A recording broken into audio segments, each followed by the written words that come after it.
and reads like a fantasy novel. So it's a lot of humanity kind of forgot how to make a lot of things on the way to a new planet. So now we got bugs and robots, and we have to fight them with swords and hammers. It's a lot of that. The characters are two young men trying to figure out their way in this world. There's kind of two different sides of my personality growing up, two different paths that I could have gone on. I wanted to explore what it would be like in those extremes. One guy just trying to appreciate life, fighting robots and hanging out with his dog. Another guy very bitter about his situation and his upbringing and stuff, and trying to make a name for himself almost in spite of his life rather than appreciating it. So, yeah. Okay. I don't know if that makes sense, but there you go. Okay. And what's if we're looking at like big picture world building, well, one, that's I guess what you just shared before I get to my next question. And then I'm going to let these cool kids ask some questions. So you've got some really relatable characters in here. Some of them you are self-representative, and I think that's really cool. It makes them personal and accessible. If we're talking about the world of Sons of Scrapyard, which you have as part of the Children of Arium series, I feel like I said that better the first time I said it. What's the big world? Like what's the world history context for the different scenes and characters here? The world history context for the characters? Yeah, for the novel. Let's see. Or what's like the main world tension? The main world tension, I guess, would be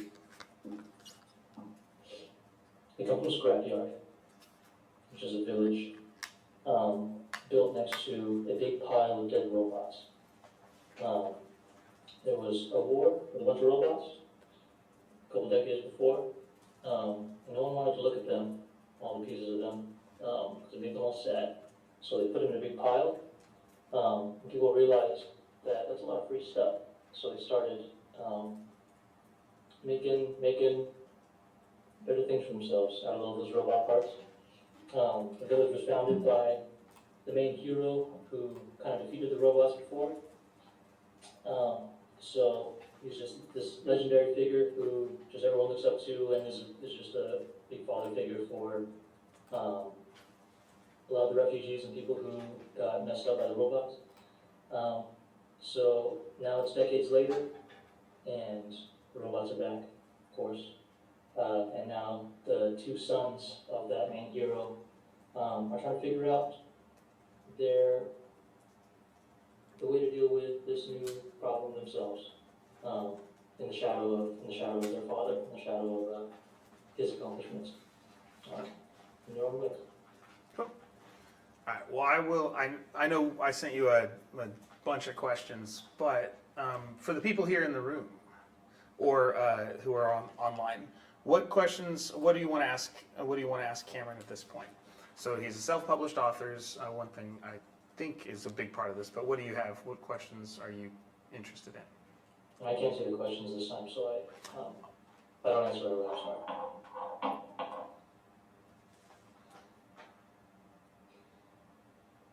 So what questions do you have for... So I have a question. Yeah, go for it, Bailey. So it's kind of two questions. The first one is, like, with being a self-published author, is that like your main job, or is it more of like a hobby that you like use to generate some part of revenue? I quit my main job to pursue this full time, which I was fortunate enough to have the opportunity to do so. Yeah. I took a big risk in. I took a really big risk in trying to make this full time, just by kind of going for it. So here I am. Sorry if that answered your question. And Bailey, did you have a follow-up? Okay. Yeah. My second part of the question was like, how do you like get into like self-publishing and stuff? Because like I have a bunch of friends who have like done self-publishing, Mhm. but I've never like gotten good answers from them, I guess. Yeah. So traditional publishing is you write a draft for your book, um, and you focus on the writing, and you find an agent to go to like a publishing company where they will like help with the marketing and the cover and the distributing of your book. Um, you kind of just focus on the writing part. You don't want to focus on the business part.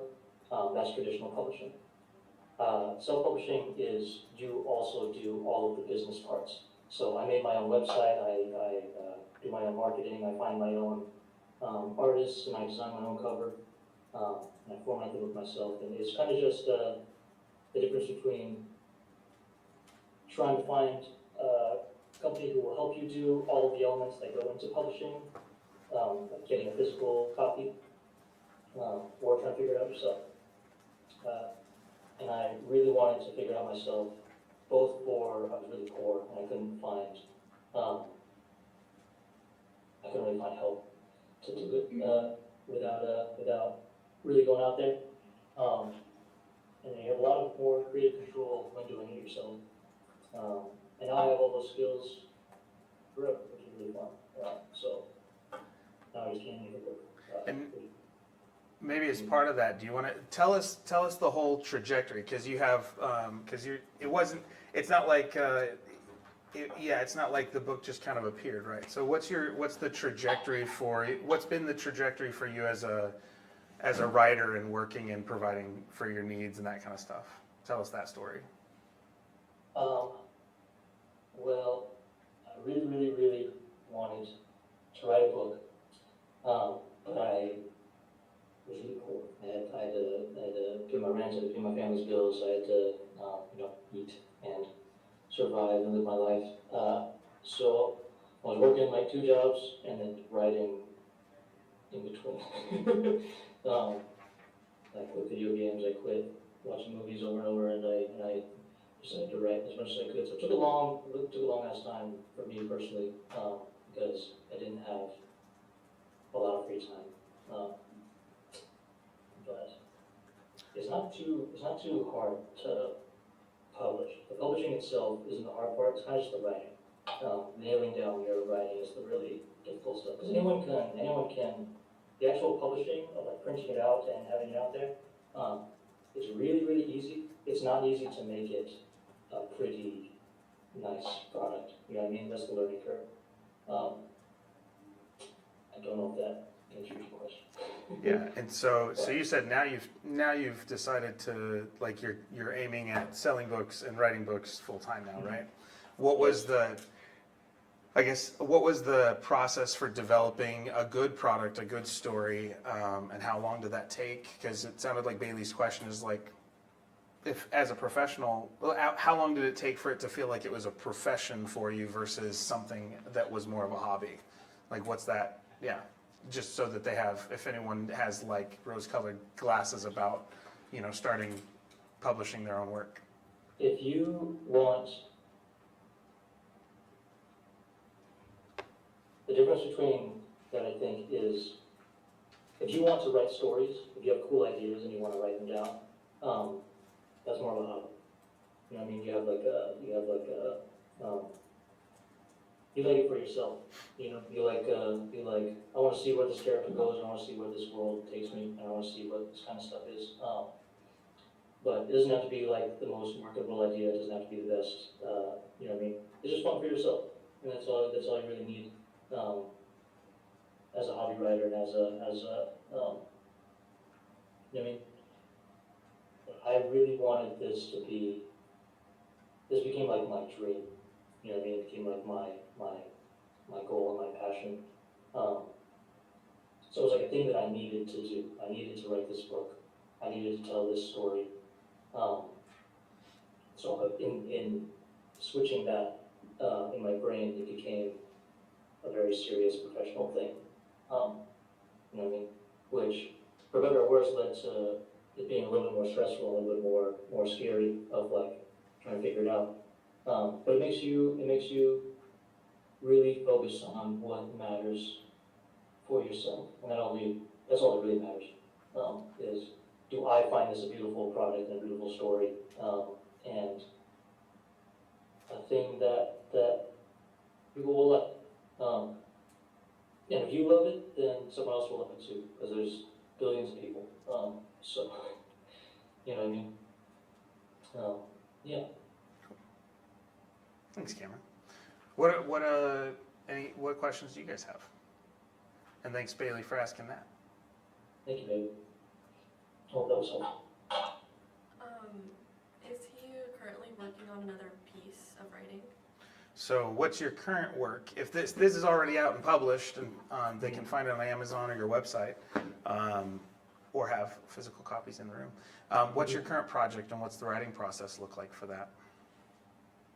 I'm currently distracted by another project, but the main plan was just to finish part 2 of the book, just to finish the second book. About halfway through writing the second book,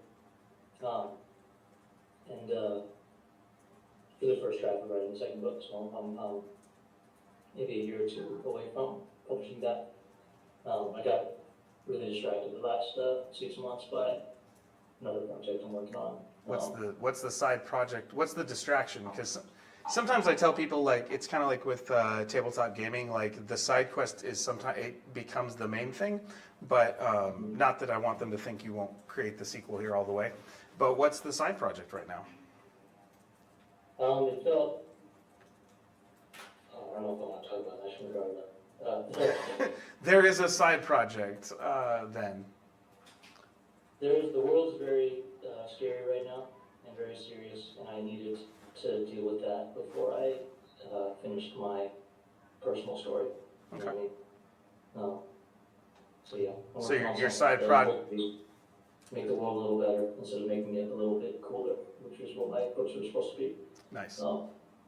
That's a fun way of thinking about a fantasy novel is instead of like, you know, you hope that you make the world a little better, but also sometimes you make the world a little cooler too. That's cool. Yeah.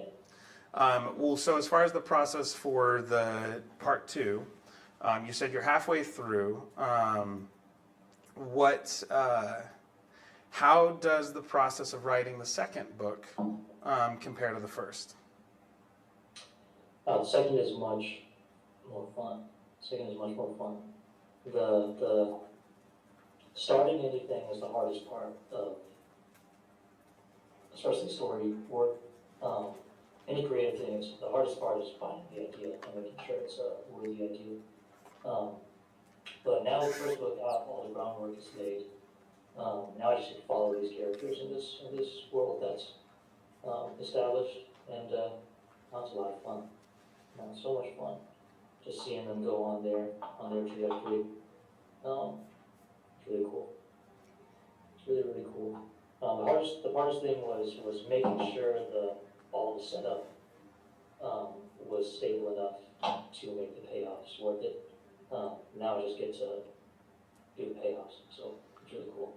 What's one thing that's maybe not a spoiler, but that from the first novel that is an important setup or plays into how you're writing the second, like a core detail or scene that is meaningful in the first novel that we can focus on? I want to say, without saying the details, I want to say the last chapter of the first book recontextualizes the relationship with the characters for the second book.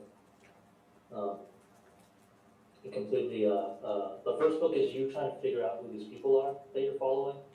And you think you know where they're coming from, you think you know what path they're going to go on and what journey they're supposed to be on. You think you know how they relate to each other, but then it kind of just, you comes out different than you thought, and it's a lot of fun. So the second half is going to be seeing what they really think about each other and what's really going on. Cool. That's really cool. Okay. So for my honors students who are required to engage in some way, shape, or form, what's this making you think about? Yeah.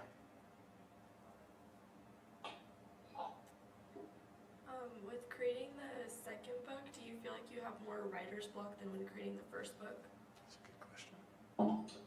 I have far less writer's block, knowing where it's going. The first book was, you get a lot of writer's block.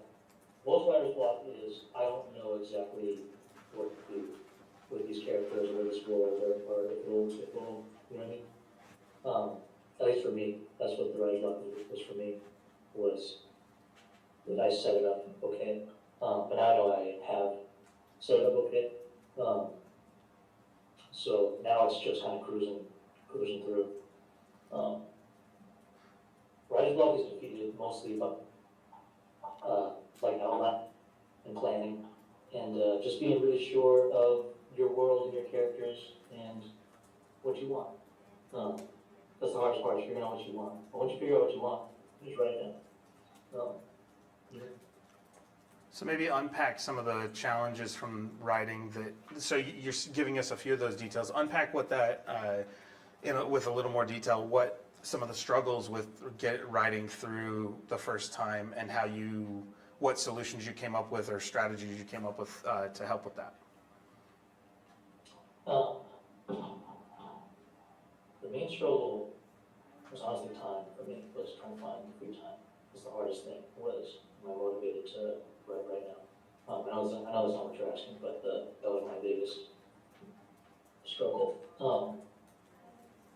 Otherwise, it's so a story is setup and payoff. I mean, it's like a joke. If you don't have a good, if you don't have a good lead up to the punchline, the punchline will just fall flat regardless. So any moments that were pivotal to the punchlines were the hardest to write and took the longest to figure out. So it was a lot of if this scene is very important to like the emotional trajectory of the characters or the arc of the story in its entirety, if there's like a literal crossroads of like, if the characters go this way, then the story's like this. If the characters go this way, then the story's like this. So figuring out which ways would either make the most sense or would be the most fun and satisfying for the story to go was the hardest part, was making the decisions of if the characters do this in this moment, will that be a better story? But once those decisions were made, then you're just following that decision until the next decision. You know what I'm saying? What's if we took a multiverse approach where there was a place where you had to veer off, because you said there's a couple different motivations for you as a writer on which way you could go, and that some of those decisions were hard. What's one decision you made that would have taken the story in a very different direction? Maybe something earlier on, just for the sake of getting people drawn in. So what's something that does happen in the first couple chapters of the book that if you had gone a different way with it, it would have drastically changed the world or the character or something? The first big decision I made was deciding how the two main characters feel about each other and their relationship, and that changed everything. It was either, because they're brothers, they're brothers with two very different mindsets on life and the world and just each other in general. So I needed to decide, do they get along well or do they not? And that changes the context of the entire story, pretty much. And I decided that they do not get along. Made it very fun. So they don't get along. And I know you have a lot of, there's a lot of pairs. So just name the brothers for me, just because I realized that I should have zoomed in a little more recently, because I read this a while ago. So main heroes, there's Alexander and there's Forda, and they are adopted brothers. Alexander was adopted by Fordo's father, and Fordo feels a particular way about that. And so you say you made it where they have more tension as characters, or they argue more, they don't get along as well. But you almost you were trying to decide whether what would have been, what's one thing that would have been different if you had written gone a different direction? If they were,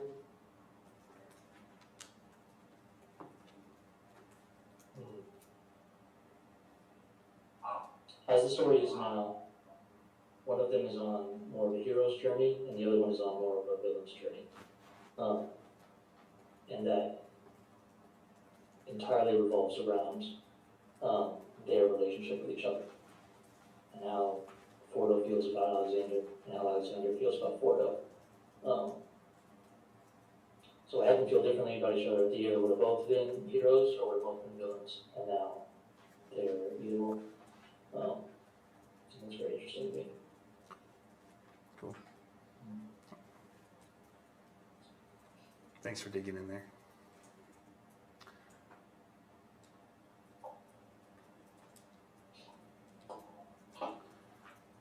Yeah, go for it.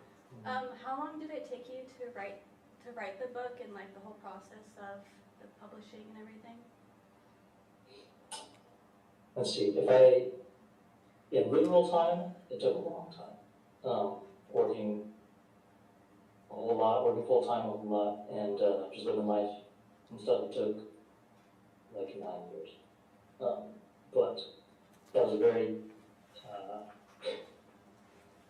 peculiar set of circumstances that led me to I was very depressed, I was having a hard time, and had a lot of hard life things going on throughout the whole thing, figuring out who I was and who I wanted to be, and what I wanted my book to be. But as far as like actively sitting down and writing the book, it probably took me 1 full year of studying to nail down how I write stories and how I write my writing style and stuff. Took me 1 more year of writing, of getting the first draft and getting it okay. Probably 6 months of editing and formatting, and another 6 months of figuring out the publishing and like business side of it. So I want to say it took me like 9 years, but the actual working on it maybe took me 2.5 to 3 years. And so the 9 years includes like origin of the book, working multiple jobs along the way, taking care of family, dealing with life things, while writing the story, figuring out business, and then publishing, like that whole process. Yeah. So Not it takes 9 years to write a book and publish it. If you got free time and you get the willpower, you can publish a book in like a year, I want to say. Of really sitting down and focusing on it. But realistically, I want to say 2.5 to 3 years is a good timeline for, as far as like a full fantasy novel, you know what I mean, where you create a thing from scratch. and yours isn't a small one. You've got 400 plus pages, so not a small book. Yeah. What's the origin story for Sons of Scrapyard? And if we zoom back 9 or 10 years ago when you first started that story, even while you're working on craft and everything, what's the origin of that? Like the world of the story in general? Yeah, what made you decide this is a thing to even walk toward? It was just, I made a world full of all the things that I wanted to write about. I made a list of all the things that kinds of stories that I would want to write, and then I made a world around all of those things so that I could fit them all into the same stories. So robots is one of those. What else are some of those things? I like making things play. I just like making things play. I'm a very action-oriented storyteller. I grew up watching a lot of cartoons, a lot of movies, a lot of comic books and stuff. So I just like seeing cool things, do cool things. You know what I mean? So I was like, I like robots, I like big bugs, you know what I mean? I like gladiators, I like orphan gangs, I like zombies, I like, you know, all kinds of crazy stuff. So I made a world where all those things fit in there and make sense. So now I'll get to run into all those things eventually, and then I'll have fun writing the whole series because I just keep running into more and more things I love. You know what I mean? But the actual origins of this story are me trying to deal with my personal family trauma, pretty much, of the character story. The origin of the world is just a bunch of shit I find really cool, you know. But as far as making a story that matters and making characters that are worth reading about, you gotta talk about something personal to really make it meaningful. You know what I mean? You can make a marketable, really fun story without making it meaningful. But if it's your dream to tell a beautiful, passionate story about something, make people feel things, you gotta write things that make you feel those things. You know what I mean? So yes. What's one example of that? Maybe in one of the side characters, where one of those kind of meaningful things for you showed up in one of the secondary characters, or other than the main two, I guess. One of the side characters?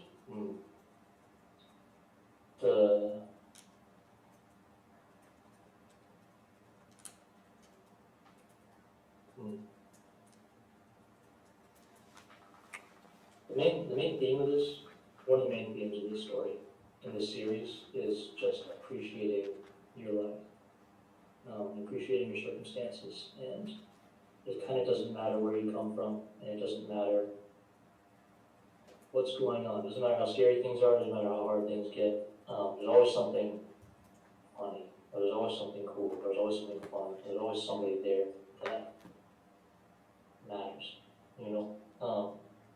So kind of every character has some version of either showing you how to appreciate life or some way that they're lacking in appreciation, and that's their main problem, you know? So, and then a lot of the secondary theme is mostly parenting and caring about your children and just children in general.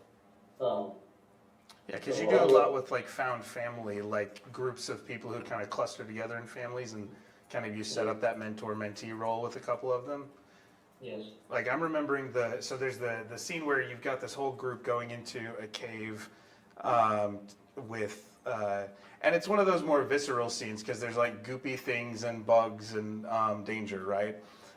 So where do you see some of those themes you're bringing up show up in that scene? It's the second chapter. Fordo and his best friends, his 4 best friends, are all going into a cave to find a little girl who got lost in the cave. And every single one of those characters is an orphan. Every single one of those characters, that's their whole family. It's right there. They just kind of decided to hang out and meet each other. You know what I mean? And then no one made them go into a cave to find a little lost girl. They took upon themselves some for not good reasons, but some for it's just the right thing to do. A kid's lost and we need to go get her. Yeah, I don't know. And was it, are there bugs, bots, or both in that kind of cavernous exploration and the running through the dark and all that? Bunch of big slimy bugs in there. Big slimy bugs. There's a game called Spore from like 2008 where you just make little aliens out of like clay basically in a video game. And you just write little stories for them. I'd love to do that when I was like, the bugs in that cave are creatures that I made in Spore video game when I was like 12 years old. And it's so fun. And then you let your party of found friends and kind of found family people go in there and engage with the bugs you created from your teen years or tween years. Exactly. You just make little toys for yourself and see how they, you know what I mean? See how they fight or see how they interact with each other. And so writing is really fun. Mm. You know? For those of you guys who haven't asked any questions yet, what questions do you have for Cameron? You've heard some of it, but you can also ask completely different veins or dig us a little deeper here.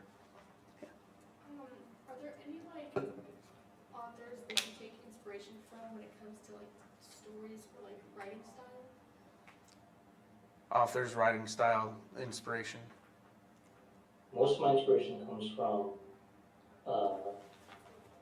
movies and shows. I'm very, very, I don't have a big reading background as far as writing style goes. In fact, a lot of people that read the book have told me that it's very comic book style. I like my musical onomatopoeias, my sound design, my formatting.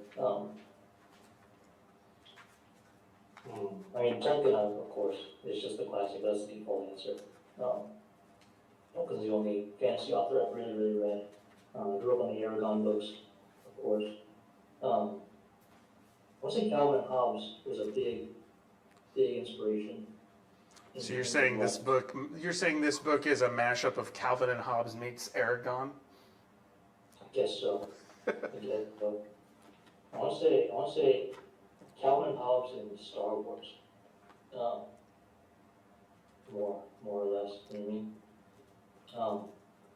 So Bill Watterson, I think was his name, the Calvin and Hobbes writer, is my inspiration. Just it was very good friendships and you know, characters making fun of each other and getting on each other's nerves and just having a good time. I think it's actually a really nice way. Like I'm thinking, it's good to talk more through it since it's been a bit since I've read this. But you're really good at kind of having these kind of mini vignettes between characters. Like the book has a nice ensemble cast. It's not just the two brothers, right? You've got all these other side characters, and sometimes it's the whole squad, and sometimes is it Alan Miko that's like the dog and owner kind of thing. But you've got these moments where I can see the vignette side of a Calvin and Hobbes, and then many of the scenes have that kind of punchy action that goes with some of those other things tied to that big world building. So I can see you drawing those together. But yeah, did you have? Yeah, what do we got? You mentioned that like you watch Star Wars. Did that contribute also to like what you write about now? Like what movies did you like to watch? Because you mentioned that earlier. How do the movies you watch like Star Wars? What are some of the carry-throughs that you have? I want to say Al and Fordo are very like Obi-Wan and Anakin, and like two brothers, good friends who are led astray by circumstances kind of outside their control, and just commit to their ideologies, in a big way.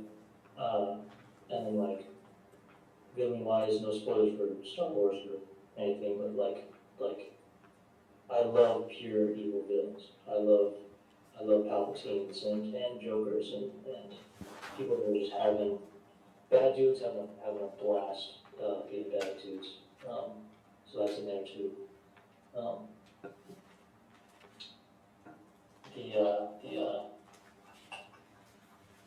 don't know if you guys have seen the 2003 Clone Wars animated series by Genndy Tartakovsky. He's the guy who made something back. There's a depiction of General Grievous in there that is so scary and it's so cool. And the main character that I built my entire world around initially was a robot that acts a lot like that. And sometimes you have an idea that you build a whole thing around that just turns into, they just keep growing and growing. Yeah, we find inspiration all over the place. It's really cool. since I know we've got at least half the people here today are nursing students, I'm going to ask a weird question here and say, in your book, it's not uncommon in fantasy novels for there to be wounds and graphic descriptions and that sort of thing, and on the battlefield and whatnot. So where do you think, where do you, what scenes do you remember, or how are you influenced to write about things that are a little more on the medical side, or, you know, whether it's bodily fluids and functions, or injuries and things like that, for the sake of our nursing folk? That whole side depends on how kind of a rating you want your book to be, you know, age rating and all that stuff. The book is very much for adults, and Alexander's main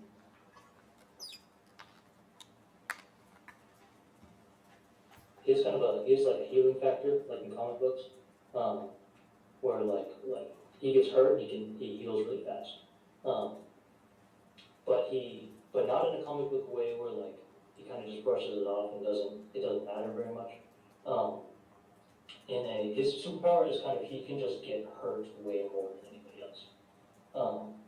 So there's a lot of his story is him surviving things that he shouldn't be able to, most people wouldn't be able to.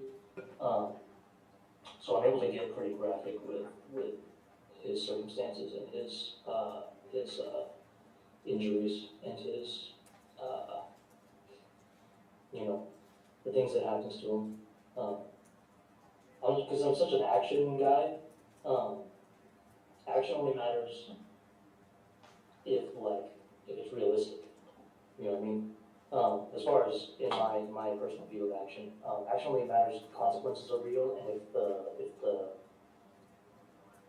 I like when action is awesome, but violence is scary. You know what I mean? So everyone's doing cool stuff, but the cool stuff will lead to very scary, like, bodily harm happening. You know what I mean? It's So not I just think blood for the sake of blood. Yeah.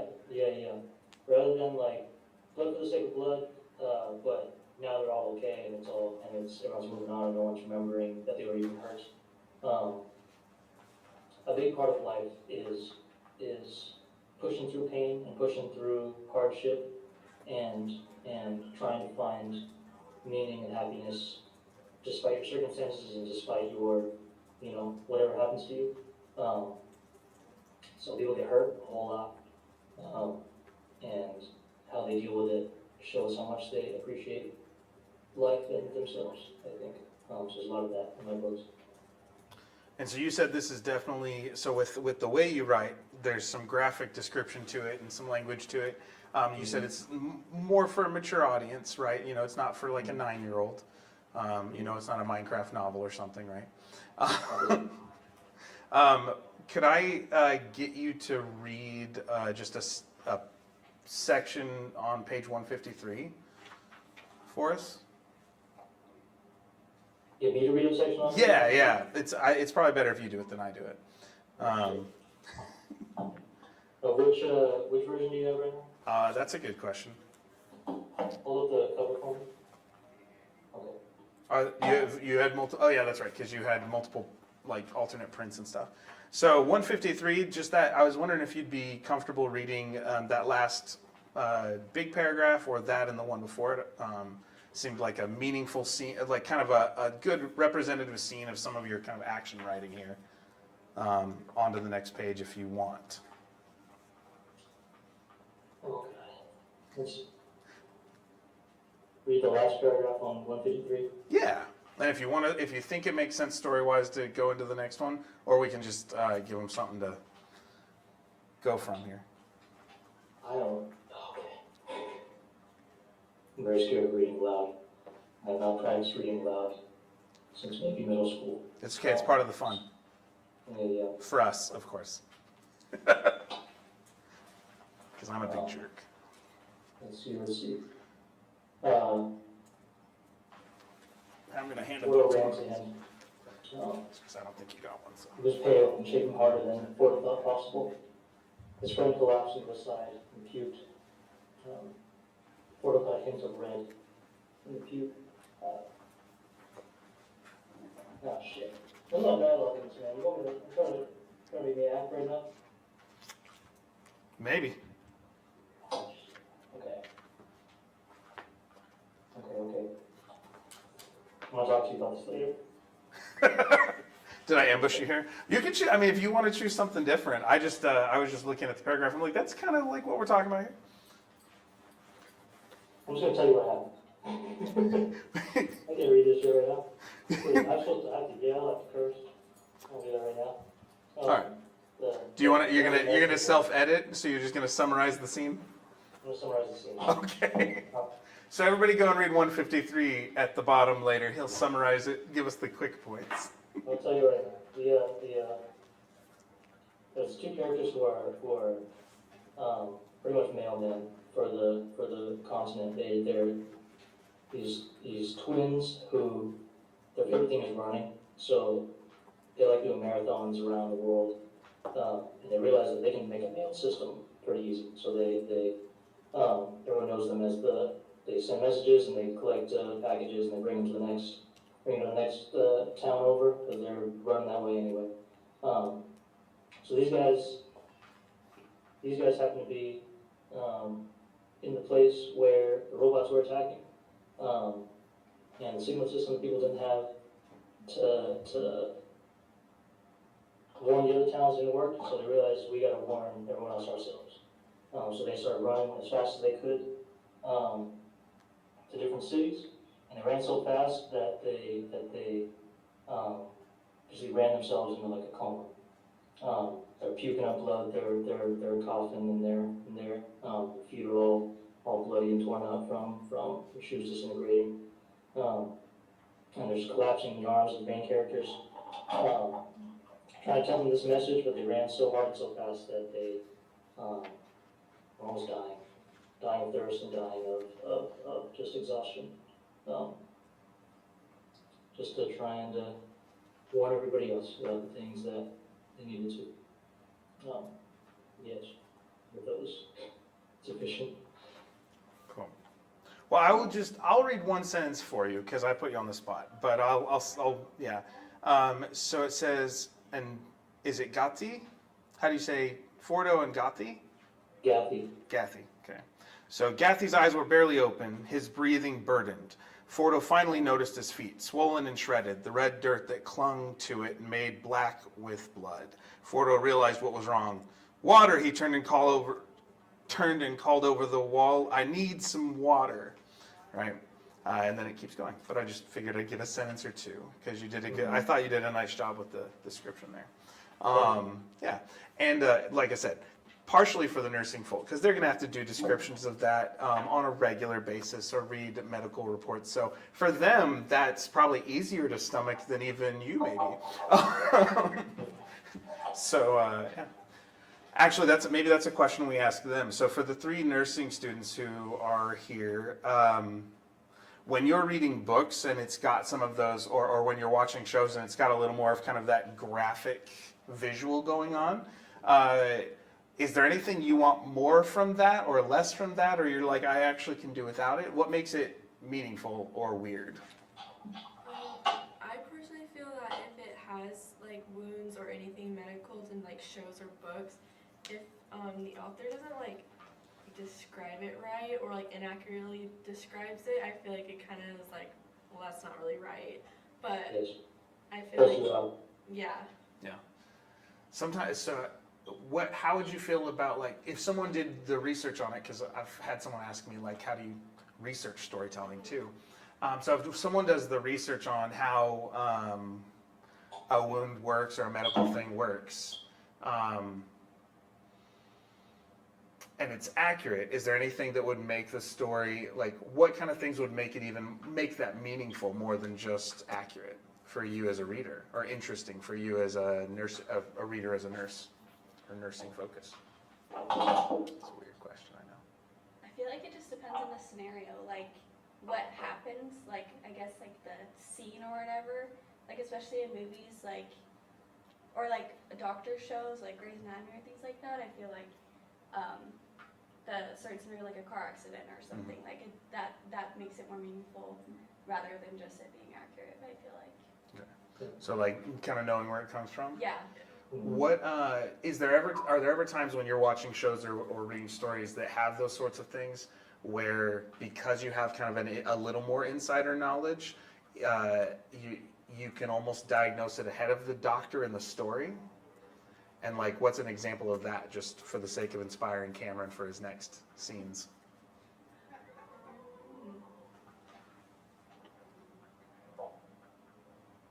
I feel like if you can like almost like predict what could happen because you know stuff, it can almost be more of like a shock factor if like it changes to something unexpected and like you were wrong. And I feel like that would like really help like a reader's imagination and like be able to like connect to the story more because you know what's going on. Gotcha. That's fun.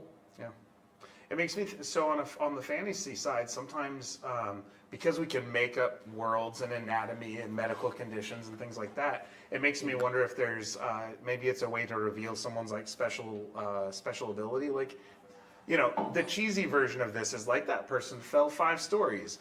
How were they able to keep running? And it's like the main character does it. Maybe it's like an unbreakable type of thing, and then like a bad guy jumps. And it's like, oh no, that was definitely what was supposed to happen. And so just by contrast, or like having the unexpected thing happen, kind of can be a way to reveal that for the audience.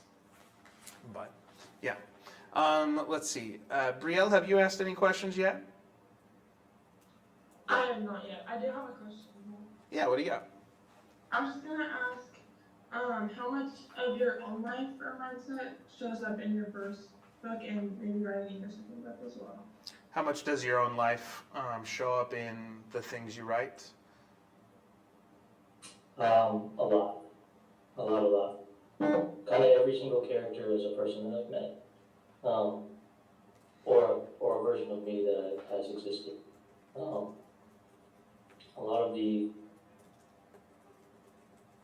this whole series is kind of just a way for me to deal with my personal emotional shit, you know. So as far as making things meaningful for me, I had to write things that were meaningful to me. So thematic wise, kind of a whole thing comes from my real life, rather than specific circumstances. Not really. Everything is contextually different, and you know. But as way as like the way characters feel about things is probably a feeling that I either have or have had, for better or worse. And I think when we talked in the fall, you said some of your, like, you tend to, and you kind of hinted at it now, but some of the characters, you draw inspiration from others in your life or even moments and experiences. And I remember we had another question in the fall about like female characters that led you to tell a couple stories, because your female characters are based on, maybe not one for one, but they're inspired by people you actually know, right? Or have interacted with. What are some of the backgrounds or kind of personal connections or stories that happen in real life, and how do they show up? What's the version that shows up in the book? My wife is my best friend, and she shows up in the book as one of the main character's best friends.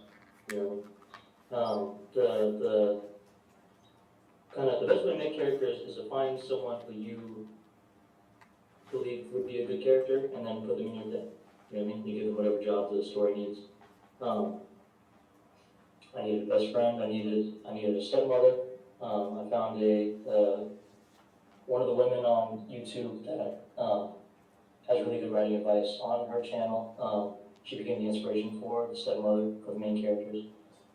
There was a little old waitress in a diner that I would go to a lot growing up, who became the grandmother of the main characters in my story. There's just friends I've had and people I've met. Yeah, if you've had an impact on me in my life, you probably end up in the book. Just because, almost for convenience. You know, I mean, it's really easy to write someone that you know rather than making someone up from scratch. You know what I mean? Yes. Sorry, bud, I can't talk right now. I'll be right there. I don't know. My son's call. How old is he now? He's 2.5. 2.5. Mm-hmm. Big, strong baby boy. Yeah. Mm. Let's see. Does everybody ask questions at this point? You got a question? Okay. Or did you have another one? Yeah, I have one. What do you got? Do you think this book is like for everyone to read, or is it for like a certain group of people you think would like be more interested in it? I think you like good stories. That's for you. You know what I mean? If you like fantasy, if you like sci-fi, I want to say. You can scoop him up and hug him. We won't be upset. You will talk the whole time into the microphone. That's allowed. Tell him to come say hi.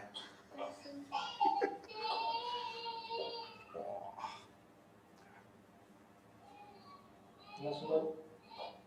Ah, shit. Listen. These are real life things, right? Like I've had a couple like conferences with students where I'm like, when my daughters were younger, they're in their teens, but when my daughters were younger, where it's like I need to conference with a student, but it's like wife's doing things, so I've held babies while doing student conferences or meeting with professors or whatever it is. So yeah, it's just a normal part of life. Probably keeps them more engaged anyway. Yeah. So it's good. Okay. What was the question? Sorry. Did we answer? I think we were too distracted by the cuteness of the crying. So I know this book came out shortly after your son did. So, but does he have does he show up anywhere in the book, in this book, the first one? Not the first one. No. I mean, his name is the same name as the main character's father, which is funny. Intentionally? Not intentionally. It was the name. It's a strong name. So it was the name of the character already, and it was the name I wanted to name my son already anyway. So I didn't know when he showed up, but he showed up in the middle of me running the blue. You know? So circumstantially, he's in there. Have you worked him in other places or in the second book?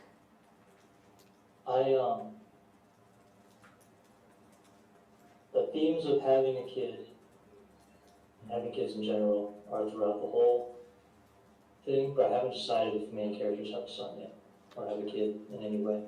As far as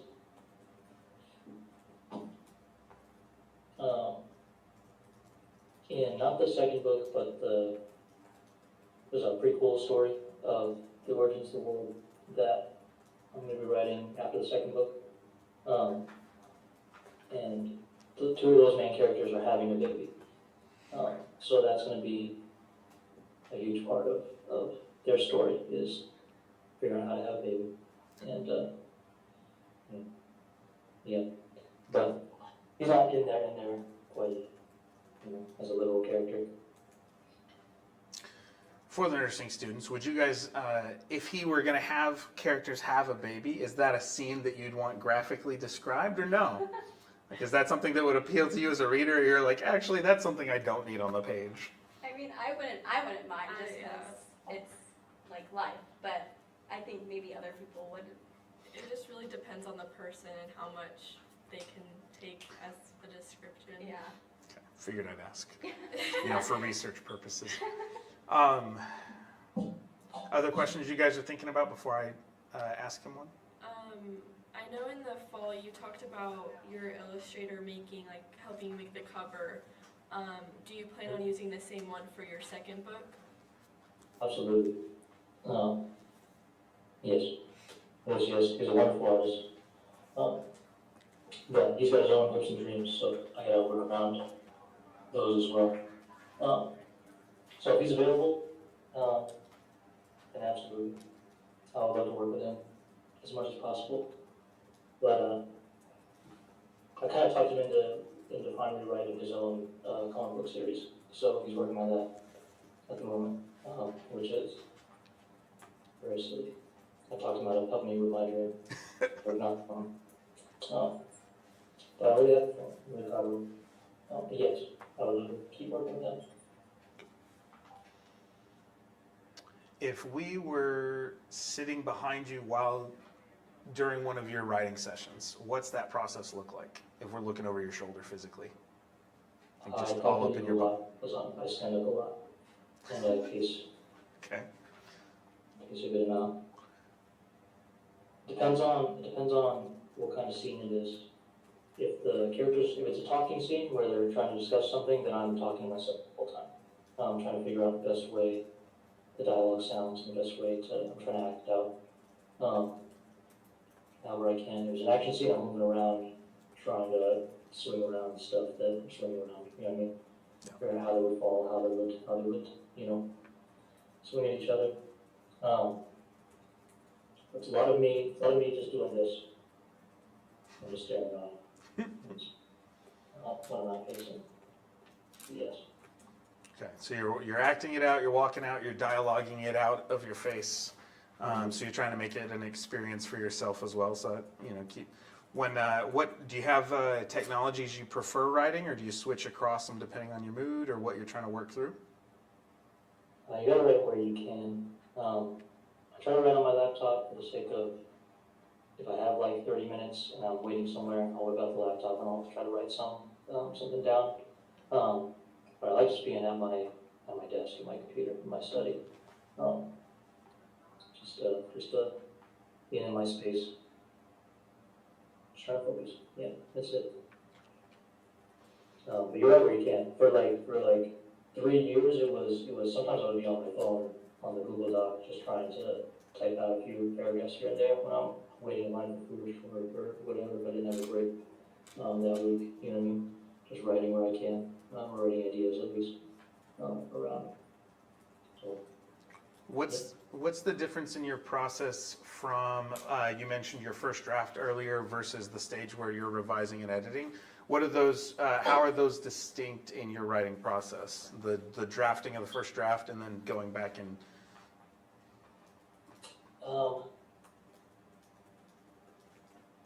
They're not super different. It depends on if I'm trying to like add something in later. You should just try to write as much as you can without really thinking about it, so long as you have it like planned out. Just to get it down, just to get you writing, because you can, as long as you make it exist, you can make it good later. You know what I mean?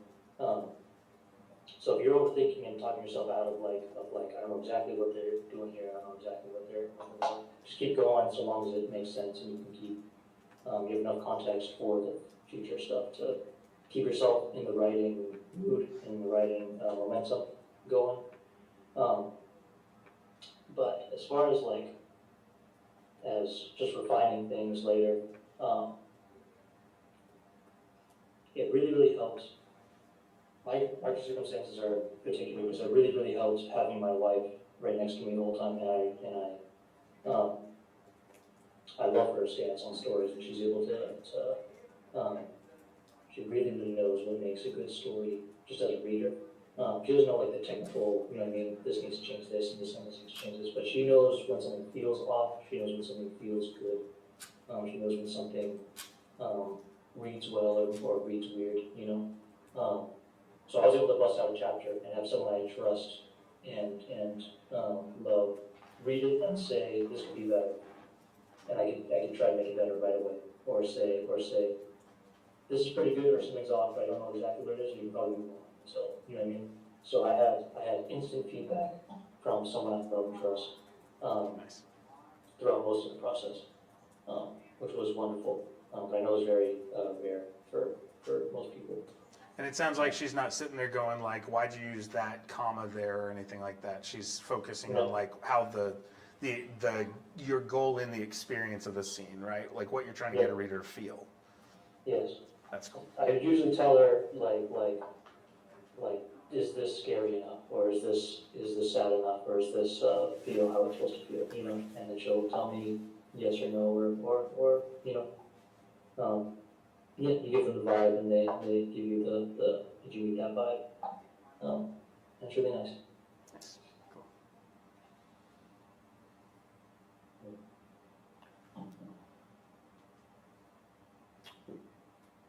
What other questions do you guys have? What do you got? Hmm. Just want to make sure I keep tossing it at you all. What is it making you think about so that he can kind of get a sense of like how you're responding to even just some of his answers? I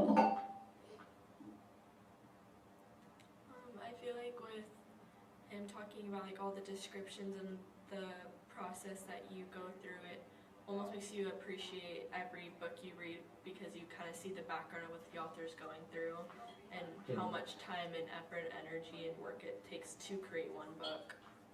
Hmm. I like that.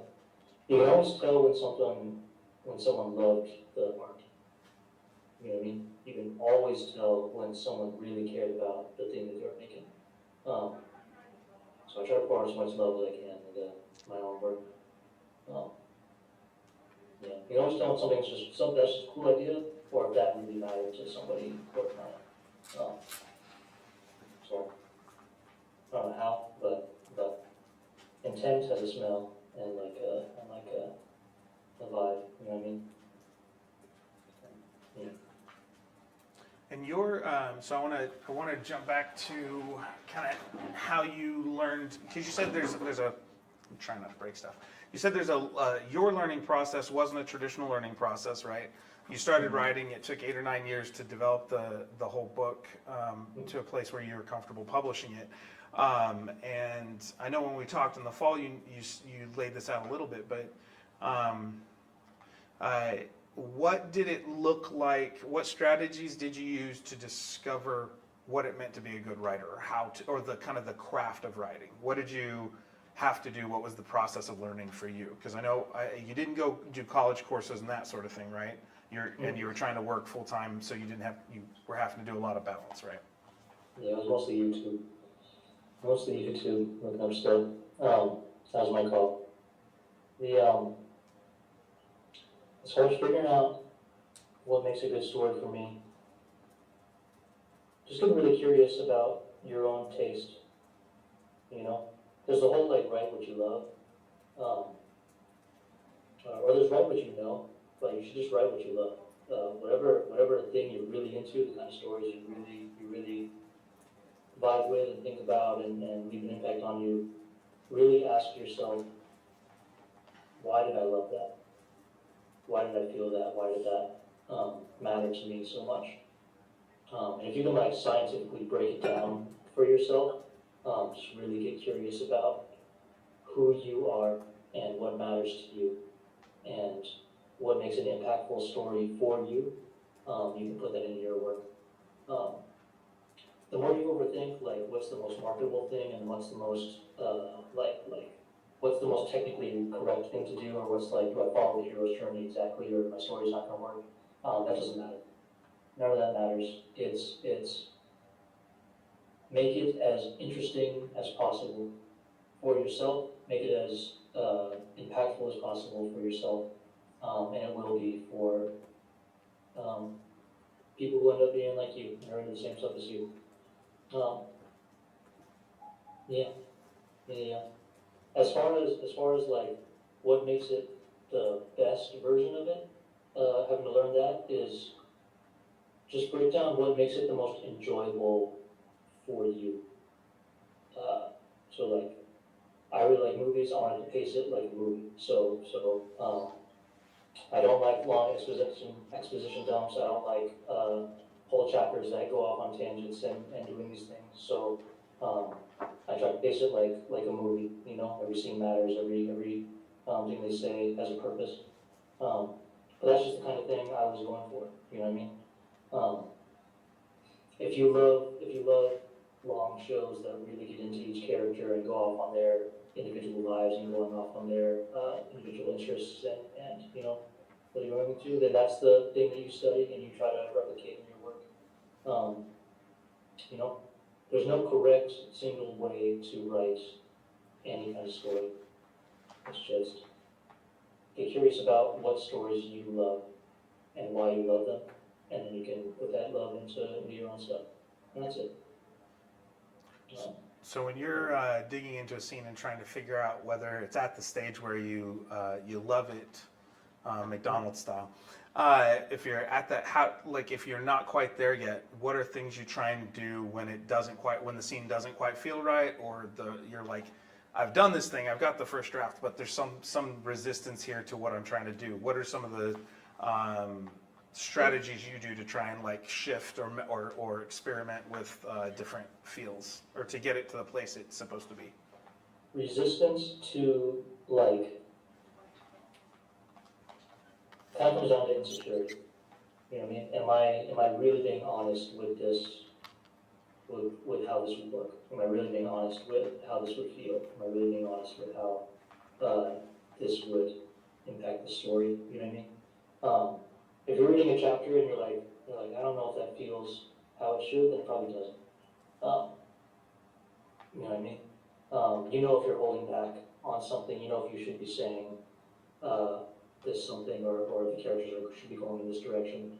But you're trying to get it to not go there because it wasn't part of the plan, or you know what I mean? All the times where I had to like rewrite a whole chapter or like redo a whole scene was where I was trying to fit it into a formula or a set of notes that I had, rather than it feeling authentic and it feeling honest and it feeling how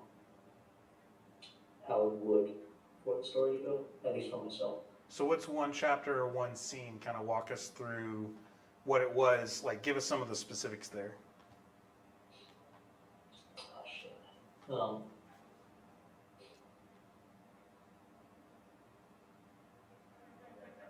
Let me think. Because there's your plan for the story. There's like your outline of like, I know they have to get here. I know they have to, meet these people. I know they have to for the story to make sense. But sometimes you get to that point in the chapter where they're supposed to make that decision, and it just feels like they wouldn't make that decision. It feels like they would go in a different direction. So it probably means there's a better story if they go in the direction it feels like they would. So not being so rigid with your plans and trusting your world and your characters to show you an interesting story. Once you nail them down enough, Cool. Thanks. Well, we're getting low on time. What final questions do you all have? I know in the beginning you talked about how your first dream was to make a movie. If you ever had the opportunity, would you want to turn your books into a movie, or would you rather just let the reader picture everything and keep it as a book? I would fucking love to make a movie. I would love to make a show or a movie or some kind of visual thing. Mostly because I would love to hear it. I would love to hear all the things that I have made. You know what I mean? I want to know what that robot really sounds like. I want to know what that bird really feels like. But as far as I love writing, and I love my novel, and I love my writing style and everything. And I would love for that to translate as much as possible into something else. But I have to make it then on its own. I can't write it wishing it was a movie and then only take it half seriously as a novel. You know what I mean? Because I wish it was a movie.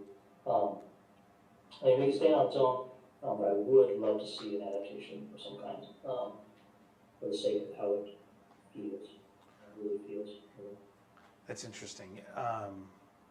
So I tend to talk to people about like scaling genres. Like if you've got a D&D campaign, scale it to like a book and or a set of characters, and then to a book, and then to up. And when you're sharing that and the way you said, like, I want to hear it, it makes me think like your middle step is scaling it to an audiobook. Have you considered doing an audiobook version of that? Absolutely, and I didn't know how expensive that would be. Because of the cost. What was the most expensive part when you were doing the business side of it, digging into it? Expensive is well, everything you don't figure out how to do yourself. It's either expensive in time or it's expensive in money. So it's I can can figure out how to record all this myself for 6 months, or I can scrape together $2,000 to find a studio. You know what I mean? And that's the real thing. Is would I rather spend time or would I rather spend money on learning the skills or finding someone who already knows the skills? And that's it for as far as expense. Like I can find an artist and pay him to make beautiful art for me, or I can spend 10 years learning how to make beautiful art. You know what I mean? So whatever you have the time for, learn how to do yourself. Whatever you have the money for, find someone who will do it for you. You know. And I'm super ambitious, and my ideas always surpass my abilities. You know what I mean? So my version of an audiobook is now like a full-on radio show where I want to reach out to a sound design studio in LA and have them make a full like audio-only show of the movie. You know what I mean? Of the book. Like a radio drama style? Exactly, like you hear all the sound effects and you hear the world going on, you hear all these things without seeing it. But I gotta be realistic and you know, bring my ideas back to if I have to follow the idea through, then I try my hardest to. But sometimes I gotta scale down my ambition into instead of making a movie, I'm gonna write a novel. You know what I mean? But now I have a beautiful novel that I love forever, and yeah. Cool. Maybe.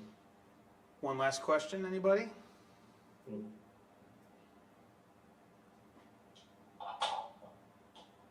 Cameron, do you have any questions for us?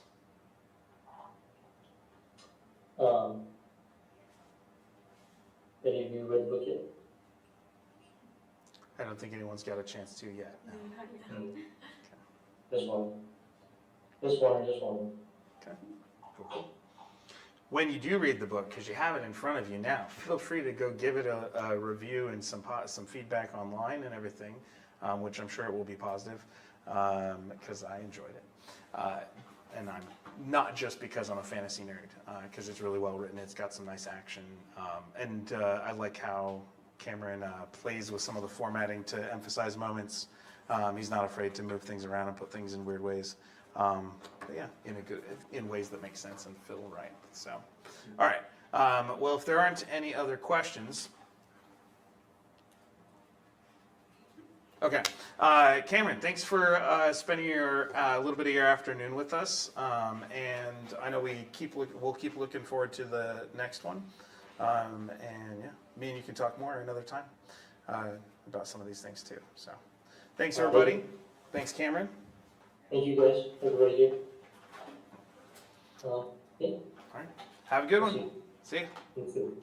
Bye-bye. Probably should have said one final thing about the honor stuff, but I think I said it at the beginning.